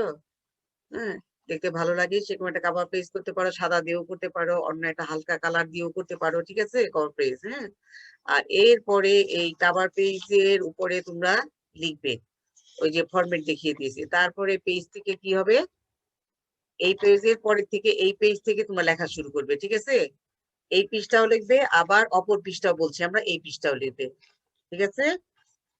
আর কিছু বলো, তোমাদের তিনটা ম্যাম যেহেতু এক নম্বর কোয়েশ্চেনের গ ঘর অ্যান্সারটা একটু বলবেন, আমি বুঝতেছি না। আচ্ছা শোনো, তোমাকে ঘ ঘয়ের উত্তরটা নিয়ে তুমি আমাকে ফোন দিবে, তোমাকে নিয়ে আমি বসবো বিস্তারিত ব্যাখ্যা করার জন্য, যাতে তুমি আরো ডিটেলস ধরতে পারো। তোমাকে হাত ধরে ধরে পড়াইতে হবে। আমি আপনাকে মেসেজ দিয়েছিলাম, আপনি সিন করেন নাই। আমি সিন করছি, বুঝছো, ওই যে ক্লাসের জন্য অনার্সের ক্লাস চলে আসছে, তো ওই জন্য তোমাকে একটা সময় নিয়ে আমাকে বসতে হবে, ঠিক আছে। আমার সোমবারে ক্লাসটা শেষ হয়ে যায়, তারপরে তোমাকে নিয়ে আমি বসবো। পরপর ক্লাস থাকে, তো এর মধ্যে অনার্সের ক্লাস এসে গেছে, যার জন্য। কিন্তু তোমার এগুলো তুমি যেহেতু বুঝো নাই আর একটু দুর্বল, তোমাকে নিয়ে আমাকে অন্যভাবে বসতে হবে। একদিন তুমি আমার সাথে কলেজে আসবে, কলেজে এসে আমার সাথে বসে এগুলো ঠিক করে নিবে, ঠিক আছে। আর যদি কেউ উৎসাহী থাকো, ওর সাথে কলেজে আসতে পারো, ছেলে মেয়েরা অ্যাসাইনমেন্ট জানার ব্যাপারে, নিজেদের ভবিষ্যতের ব্যাপার, কিন্তু চুপচাপ থেকো না।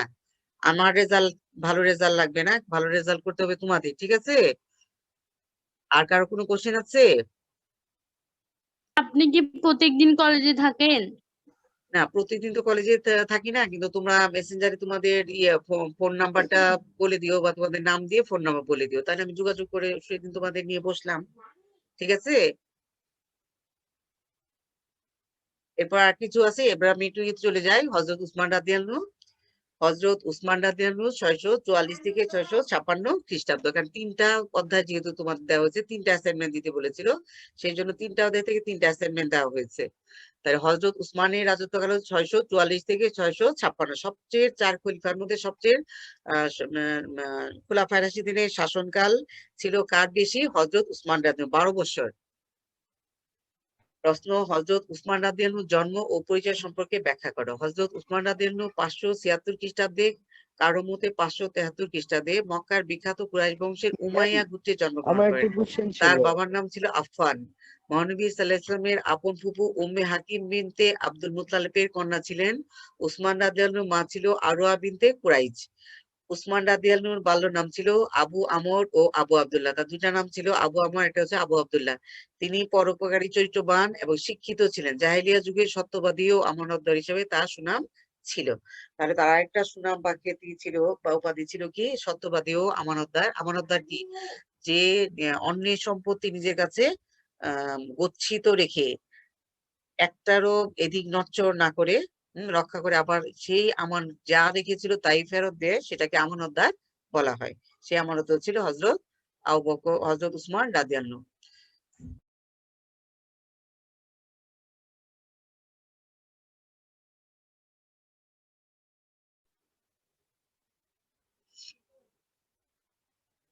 প্রশ্ন, হযরত উমর রাদিয়াল্লাহুর জন্ম ও পরিচয় সম্পর্কে ব্যাখ্যা করলাম আমরা। এরপর আমরা একটু চলে যাই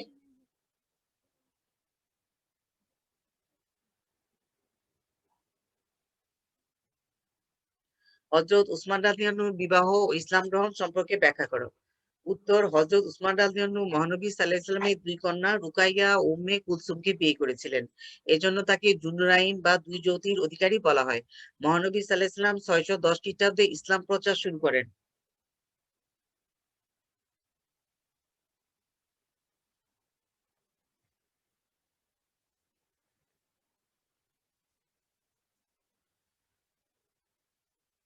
হযরত উসমান রাদিয়াল্লাহুর বিবাহ ও ইসলাম গ্রহণ সম্পর্কে ব্যাখ্যা করো। উত্তর, হযরত, শোনা যাচ্ছে শব্দ?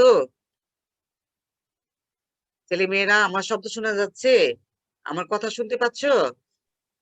জি জি ম্যাম। ম্যাম। একটু রেসপন্স করো, কারণ ইন্টারনেটের প্রবলেম হয় তো অনেক সময়, এই জন্য কি হয়, এই জন্য জিজ্ঞেস করি তোমাদের যে তোমরা ঠিকভাবে শুনতে পাচ্ছ কিনা। তা তোমাদের জন্যই আমি। হযরত উসমান রাদিয়াল্লাহু বিবাহ ও ইসলাম গ্রহণ সম্পর্কে ব্যাখ্যা করো। হযরত উসমান রাদিয়াল্লাহু মহানবী সাল্লাল্লাহু আলাইহি ওয়াসাল্লামের দুই কন্যা উম্মে রুকাইয়া উম্মে কুলসুমকে বিয়ে করেছিলেন। এই জন্য তাকে জুন্নুরাইন বা দুই জ্যোতির অধিকারী বলা হয় বা দুজনেরও অধিকারী বলা হয়। মহানবী সাল্লাল্লাহু আলাইহি ওয়াসাল্লাম 610 খ্রিস্টাব্দে ইসলাম প্রচার শুরু করেন। প্রথম দিকে যারা ইসলাম গ্রহণ করেছিলেন হযরত উসমান রাদিয়াল্লাহু ছিলেন তাদের একজন। ইসলাম গ্রহণের সময় তার বয়স ছিল 34 বছর। উসমান রাদিয়াল্লাহু চাচা হাকাম নতুন ধর্মমত গ্রহণের কারণে মানে তাকে মানে হযরত উসমান রাদিয়াল্লাহু রশি দিয়ে খুঁটি দিয়ে বেঁধে প্রহার করেছিল। তবুও তিনি ইসলাম ধর্ম ত্যাগ করেননি, বরঞ্চ ইসলামের কল্যাণে নিজেকে নিঃস্বার্থভাবে নিয়োজিত করেছিলেন উসমান রাদিয়াল্লাহু। তাহলে তিনি হযরত সাল্লাল্লাহু দুই কন্যার নাম শিখবে কে কে? উম্মে কুলসুম এবং উম্মে রোকাইয়া, বানান স্পেলিং গুলো দেখবে।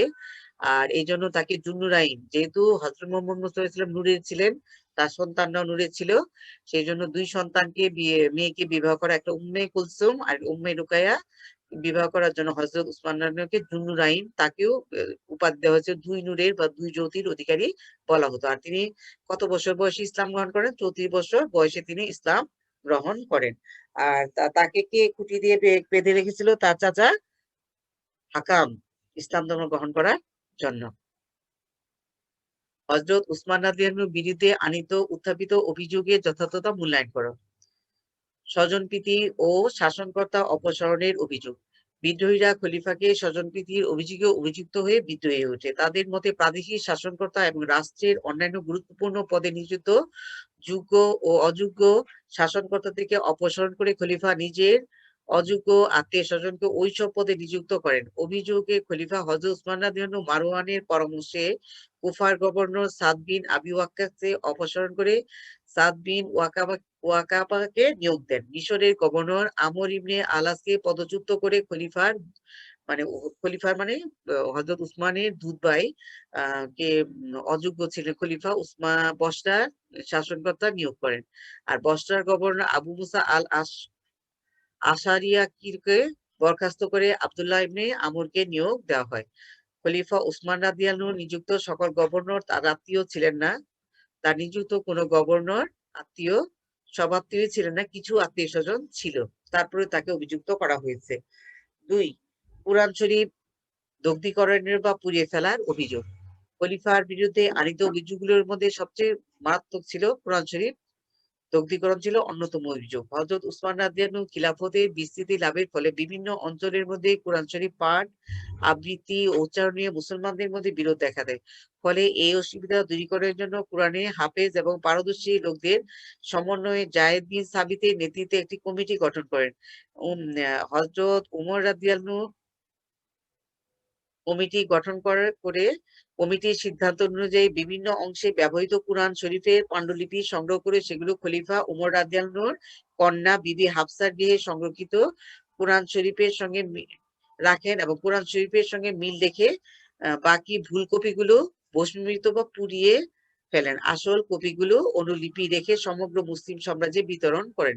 উক্ত বিদ্রোহীরা নিজেদের স্বার্থসিদ্ধির উদ্দেশ্যে ধর্মগ্রন্থ অপবিত্র হয়েছে বলে অভিযোগ তোলেন, খলিফা উসমানের বিরুদ্ধে অভিযুক্ত করেন। আসলে হচ্ছে প্রকৃত ঘটনা ছিল এই যে কোরআনের উচ্চারণ লেখা এবং কোরআন যেহেতু নকল হচ্ছিল, সেই জন্য একটা কমিটি গঠন করা হয়। জায়েদ বিন সাবিতের নেতৃত্বে কমিটি গঠন করে সেই কমিটির সিদ্ধান্ত অনুযায়ী কার কাছে কোরআনের কপিগুলো রাখা হয়? হযরত উমর রাদিয়াল্লাহুর কন্যা বিবি হাফসার কাছে রাখা হয়। এই হাফসা রাদিয়াল্লাহু ছিল হযরত মুহাম্মদ মুস্তাফা সাল্লাল্লাহু আলাইহি ওয়াসাল্লামের স্ত্রী। আরেক স্ত্রীর নাম ছিল হাফসা রাদিয়াল্লাহু। আমরা বলেছিলাম যে হযরত উমর রাদিয়াল্লাহুর সাথে হযরত মুহাম্মদ মুস্তাফা সাল্লাল্লাহু আলাইহি ওয়াসাল্লামের কি সম্পর্ক ছিল? হযরত উমর ছিলেন শ্বশুর আর হযরত মুহাম্মদ মুস্তাফা সাল্লাল্লাহু আলাইহি ওয়াসাল্লামকে মেয়ের জামাই, আর সেই মেয়ে হচ্ছে বিবি হাফসা রাদিয়াল্লাহু। হাফসা রাদিয়াল্লাহুর কাছে কোরআন শরীফের কপিগুলো কি করা হয়েছিল? রাখা হয়েছিল। আর কোন কোন কপিগুলো পোড়ানো হয়েছিল? যেগুলো হলো কোরআনের যেগুলো নকল কপি সেগুলো পুড়িয়ে ফেলা হয়েছে। আসল কপিগুলো রাখা হয়েছিল কার কাছে? হাফসা রাদিয়াল্লাহুর কাছে। কিন্তু তারপরেও যেহেতু তার বিদ্রোহীরা বা তার বিরুদ্ধচারণকারী যারা ছিল তারা তাকে রেহাই দেননি। তারা বলছিল যে ইচ্ছা করেই হযরত উসমান রাদিয়াল্লাহু কুরআন শরীফ পুড়িয়ে ফেলেছেন বা কুরআন শরীফ দগ্ধীভূত করে ফেলেছেন। আসলে কিন্তু প্রকৃত ঘটনা। তিনি কি করেছিলেন? কোরআনের পাতাগুলো ধুয়ে পানি দিয়ে ধুয়ে তারপরে এগুলোকে পুড়িয়ে ফেলে যাতে অক্ষর বা ই না থাকে, হ্যাঁ, এইভাবে। কিন্তু তিনি ইচ্ছা করে যে করেছেন কাজটা, কিন্তু তা কিন্তু না। এতে তার বিরুদ্ধে আনীত অভিযোগটাও সত্য নয়। বায়তুল মালের অর্থ আত্মীয় স্বজনকে দানের অভিযোগ। অভিযোগ উঠেছে যে খলিফা ওসমান রাদিয়াল্লাহু বাইতুল মালের অর্থ অকাতরে টাকা পয়সা তার আত্মীয়-স্বজনের মধ্যে বিলিয়ে দেন। তিনি রাজকোষ শূন্য করেন এবং রাষ্ট্রের সম্পত্তি আম উক্ত উক্ত আত্মীয়-স্বজনের মধ্যে বিতরণ করেন। একথা ঠিক যে খলিফা সরলতা এবং ধর্মপরায়ণতার সুযোগে তার আত্মীয়-স্বজন সম্পদের অপব্যবহার করেছিল। তিনি সরকারি অর্থের অপচয় করা তো দূরের কথা, খলিফা হিসেবে বাইতুল মালের টাকাও তিনি গ্রহণ করতেন না। এমনকি তিনি যা আহার করতেন তাও তার নিজস্ব আয় হতেই করতেন।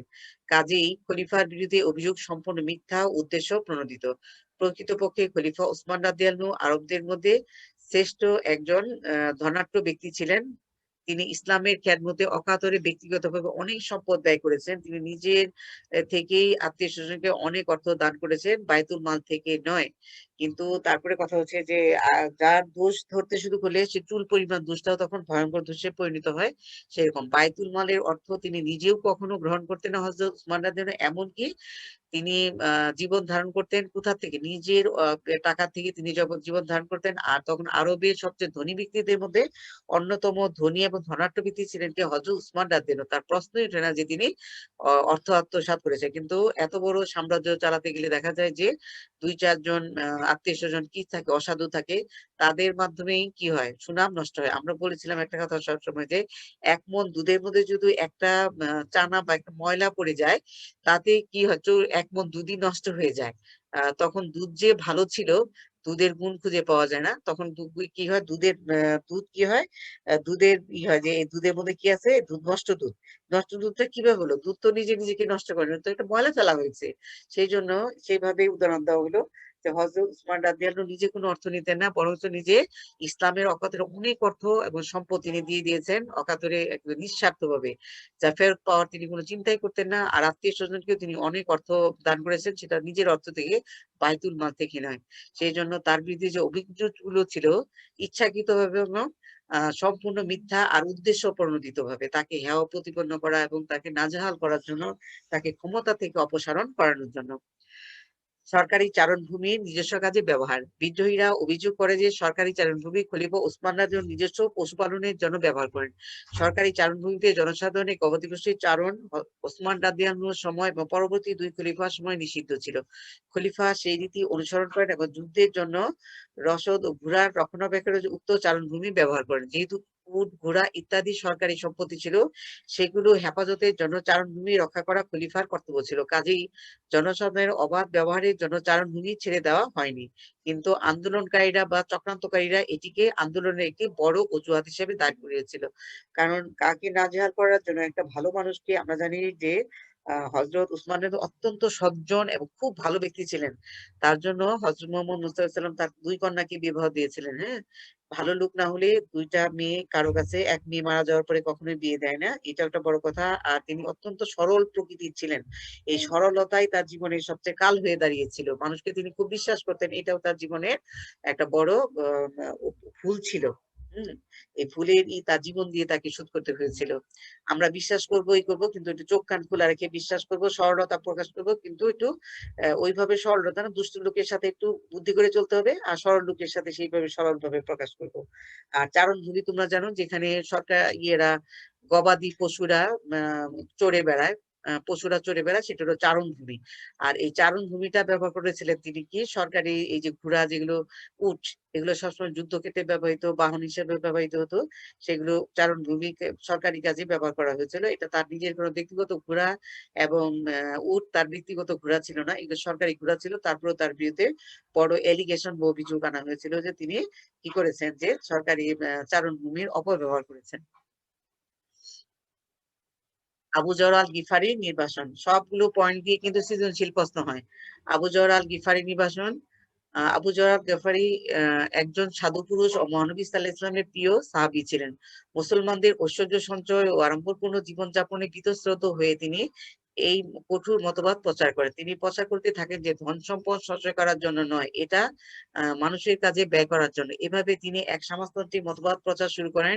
কুরআনের অনুযায়ী যাকাত প্রদান করে ধন সঞ্চয় করা যে অন্যায় নয়, তা খলিফা ওসমান রাদিয়াল্লাহু তাকে বোঝাতে ব্যর্থ হন। খলিফা তবুও তাকে তার সাথে বসবাস করতে অনুরোধ করেন।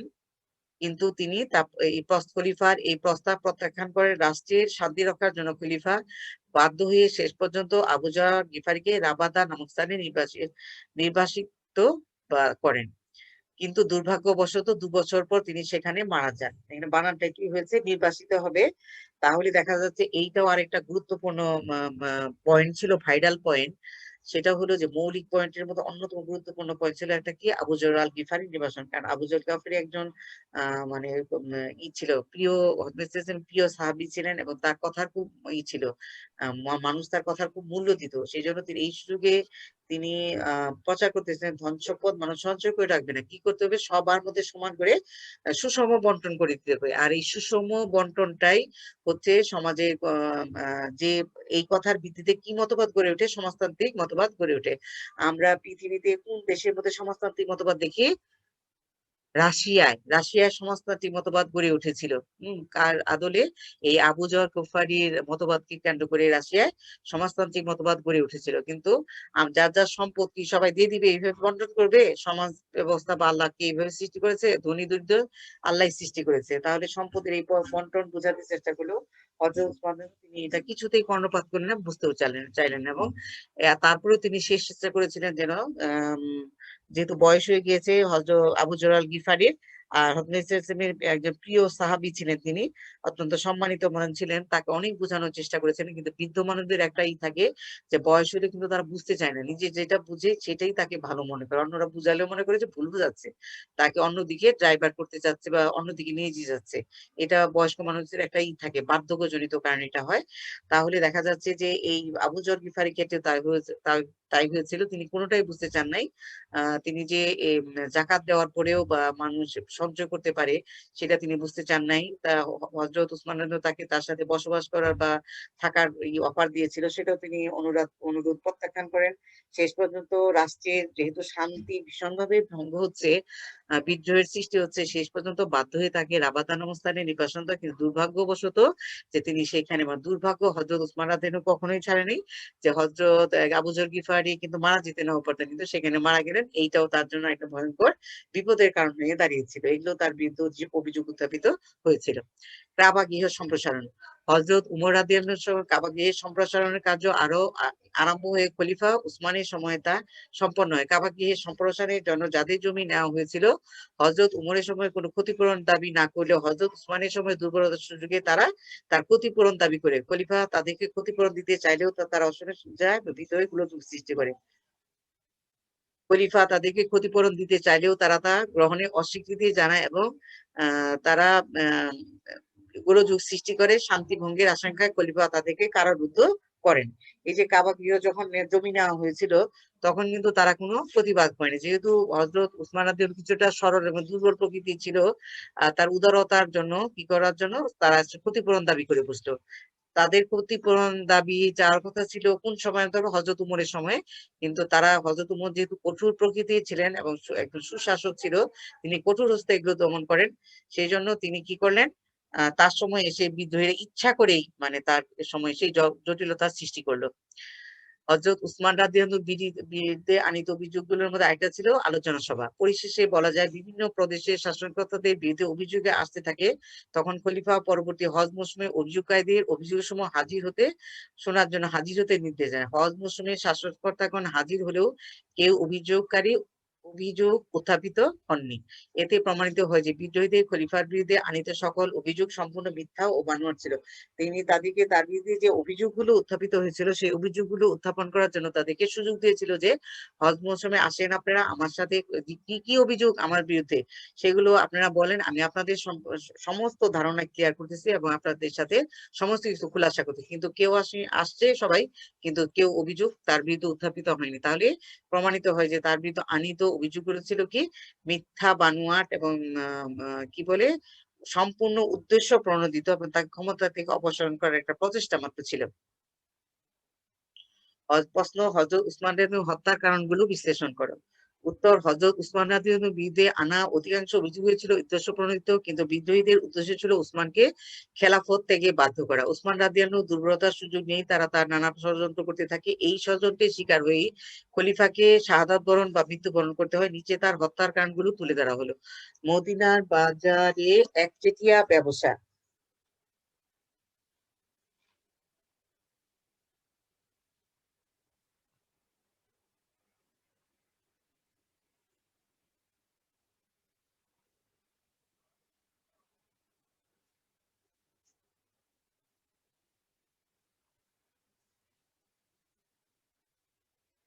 মদিনার বাজারে একচেটিয়া এক হলো মদিনার বাজারে একচেটিয়া ব্যবসা। রাষ্ট্রীয় উৎসময়ের আহার সহজলভ্য করার জন্য খলিফা উসমান রাদিয়াল্লাহু মদিনার বাজারে খেজুর বিক্রি বাধ্যতামূলক করেন, কিন্তু এতে বিদ্রোহীগণ অভিযোগ করে যে উসমান স্বীয় ব্যবসায়িক স্বার্থে মদিনার বাজারে খেজুর বিক্রি বাধ্যতামূলক করেছেন। 2 হজ অনুষ্ঠান পরিবর্তন ও আংটি হারানোর অভিযোগ।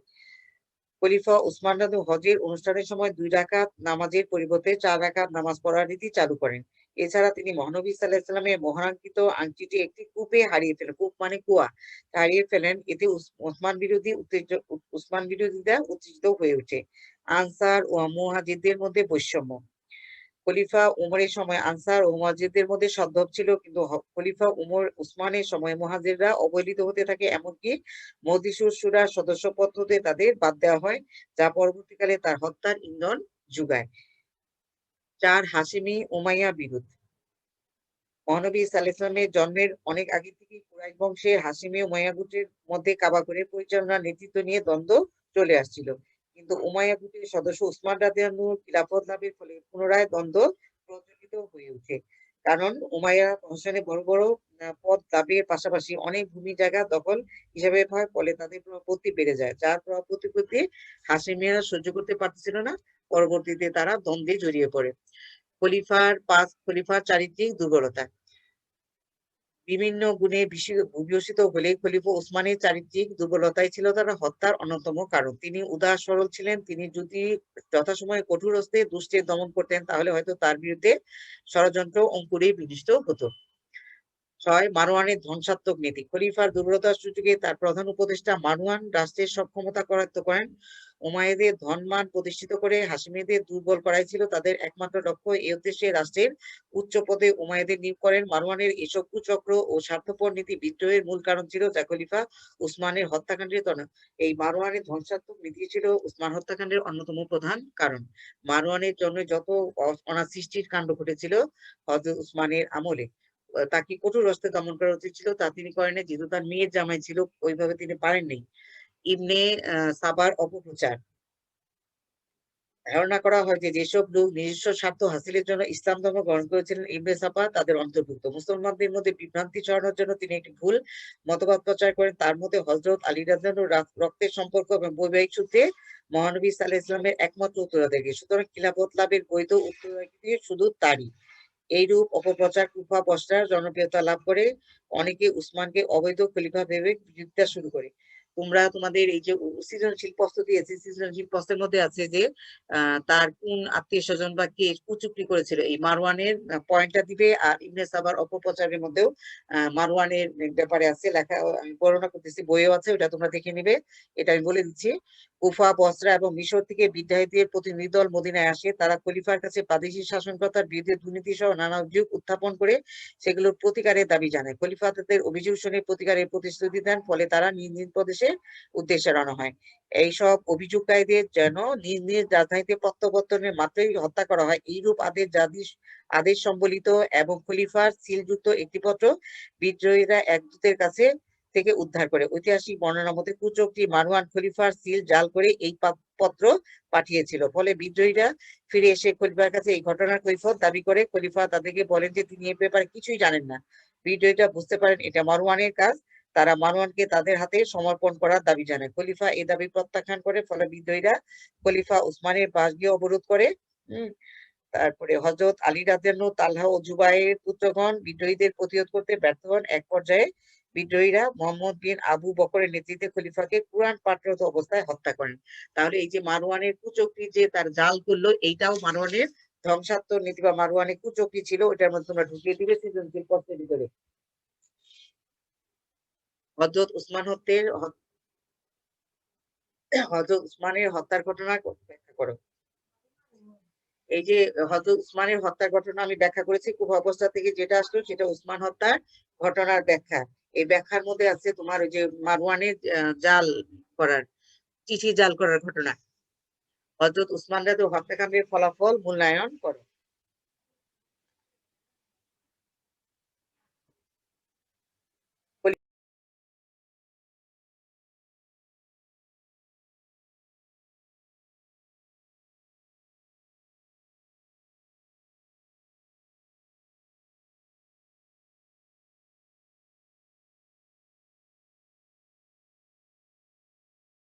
পবিত্রতা বিনষ্ট করে। গৃহযুদ্ধের সূচনা। উসমান রাদিয়াল্লাহু আনহু হত্যাকাণ্ড মুসলমানদের মধ্যে গৃহযুদ্ধের সূচনা করে। তার মর্মান্তিক মৃত্যুর পর মুসলমানদের সুদৃঢ় ঐক্যের ফাটল সৃষ্টি করে। এর ফলেই পরবর্তী সময়ে উষ্ট্রের যুদ্ধ, সিফিনের যুদ্ধ, কারবালার যুদ্ধ সংঘটিত হয় এবং উমাইয়া ও হাশিমীয় বিরোধ দ্বন্দ্ব চরম আকার ধারণ করে। ঐতিহাসিক জোসেফেল বলেন, উসমানের হত্যা ছিল গৃহযুদ্ধের বিপদ সংকেত শুরু।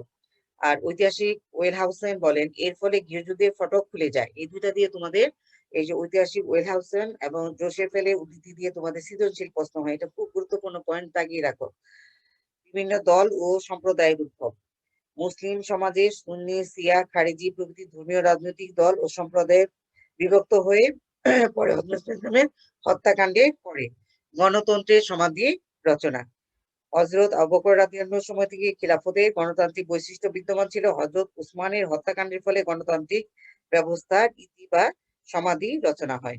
হযরত আলী রাদিয়াল্লাহু আনহুর মৃত্যুর পর সিরিয়া শাসনকর্তা মুবিয়া উমাইয়া খিলাফত প্রতিষ্ঠা করেন। পরবর্তী সময়ে মুবিয়া নিজ পুত্র ইয়াজিদকে উত্তরাধিকারী হিসেবে মনোনয়ন করেন।